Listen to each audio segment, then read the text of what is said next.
साथियों, हम future continuous tense को रिवाइज करने जा रहे हैं। ठीक, अब आपने फोकस ऊपर करना है। फ्यूचर कंटिन्यूअस टेंस फेल मुस्तकबिल जारी, निशानी रहा होगा, रही होगी, रहे होंगे, रही होंगी वगैरह। मिसालें मैं बच्चे गली में खेल रहे होंगे, मैं आपको पढ़ा रहा हूँगा, तुम लाहौर जा रहे होगे। फार्मूला सब्जेक्ट शैल या विल के बाद बी, वर्ब की फर्स्ट फॉर्म के साथ आईएनजी प्लस ऑब्जेक्ट। बच्चे गली में खेल रहे होंगे यानी children will be playing in street.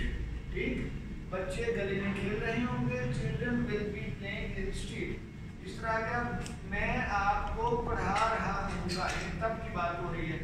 I shall be teaching you, I shall be teaching you. तुम लाहौर जा रहे होगे, you will be going to Lahore. The monthly formula आ गया। नेगेटिव फार्मूला सब्जेक्ट शैल और विल के बाद नॉट, बी वर्ब की फर्स्ट फॉर्म के साथ आईएनजी प्लस ऑब्जेक्ट। बच्चे गली में नहीं खेल रहे होंगे, children will not be playing in street. मैं आपको नहीं पढ़ा रहा हूँगा, I shall not be teaching you. तुम लाहौर नहीं जा रहे होगे, you will not be going to Lahore. जुदा करना।